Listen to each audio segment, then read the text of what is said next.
Magandang araw mga kaibigan.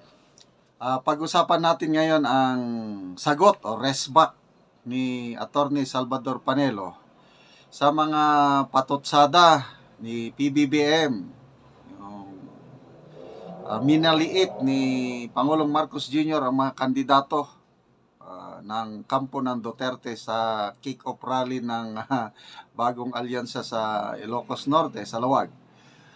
Okay, so ito na.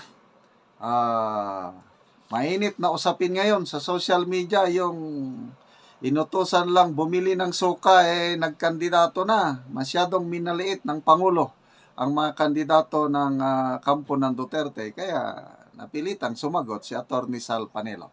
Panoorin natin tong balita ng 1PH. Dugo dahil sa dukhan. Wala sa kanilang kasabwat sa pagbulsa ng sako-sakong pera, pinagsamantalahan ang krisis ng pandemya, pinabayaan ang ating mga kababayan na magkasakit at mamatay. Mga kapatid, yung mga makikinig sa atin sa radyo, si Pangulong Bongbong Marcos po yan. Sinabi niya yan during the campaign kick-off rally kahapon sa Lawag. Yung alyansa ng Bagong Pilipinas. Ang sabi nila, ang word na ginamit ng maraming observers ay maanghang. Maanghang. Maanghang, correct. Kasi parang sinasabi ni Presidente, wala doon sa kanilang mga hanay yung nanamantala sa pandemya. Aray! Wala yung mga pumalakpak habang kinakanti tayo ng China. Eto, Aray, grabe Nasa na naman. yun? pakinggan natin. Game. Wala sa kanila ang mga pumapalakpak sa China at natutuwa pa kapag tayo ay binobomba ng tubig. Tayo ba ay papayag na babalik sa panahon gusto ng kung kailan gusto ng ating mga liderato maging probinsya tayo ng China? Babalik pa tayo sa nakaraan na ibinubugaw ang ating bayan bilang isang sugalan ng mga dayuhan? Walang nagnanais na Pilipino na mabalik tayo sa ganyang klaseng pagpatakbo.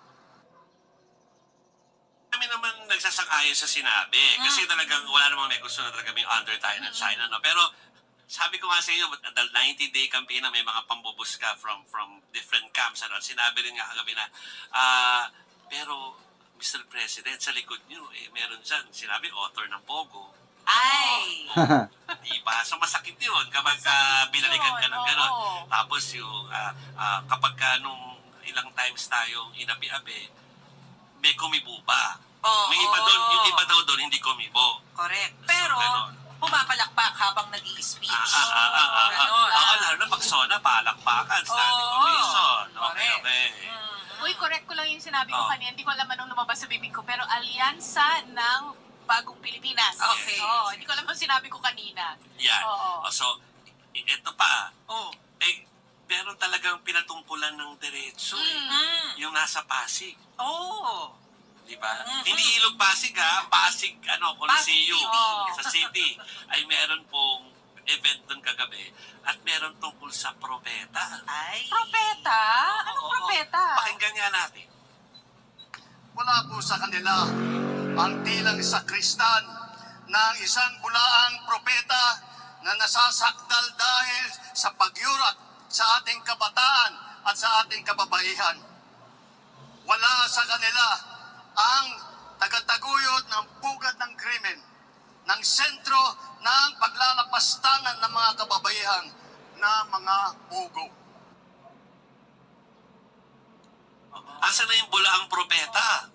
Parang about Nasa first sentence. Magkarugtong. Karugtong, Sinabi ni Anyway. Presidente yung sa bulaang propeta, sinegway sa Pogo. So again, sinasabi namin wala po kami sinasabing may mali o tama sa mga opinion niya ng mga politiko, po. So sinasabi lang namin na kagabi ang first day ng national campaign, yon ang naging maanghang na sinabi sa Lawag na nag-react ang mga nasa Pasig City. May sagot agad. Tapos yung mga nasa Cavite ay nambuska doon sa mga palitan ng mga maanghang na salita.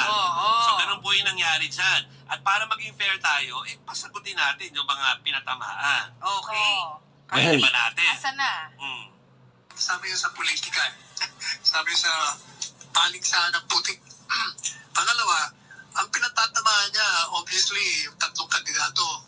Si Senador Bongo, Senador Pato, at saka si Pastor Kibuloy. Dapat tingnan niya mga record nun. Maaaring wala silang karanasan ang sinasabi niya. Pero baka meron silang mga karanasan ng katiwalian. May karanasan ng kawalan ng kaalaman sa pagpapatakbo ng pamahalaan nung sila yung mga nakaupo pa.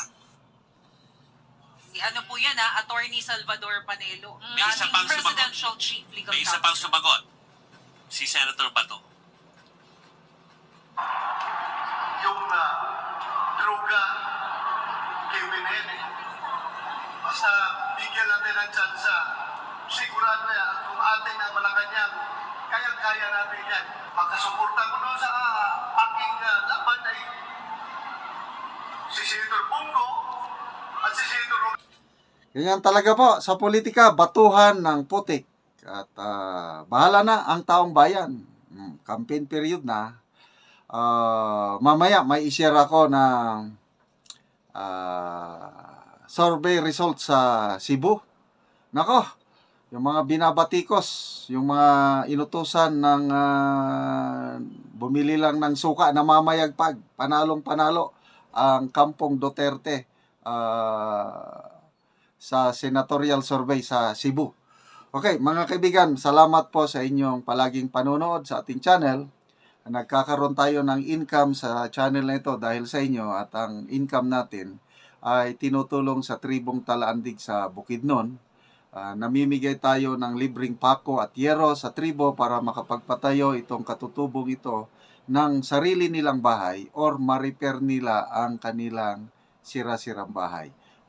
Bilang kayo sa pagtulong sa tribong ito, panoorin nyo ang video at salamat sa mga nanonood, lalo na yung mga hindi nag-i-skip ng ads.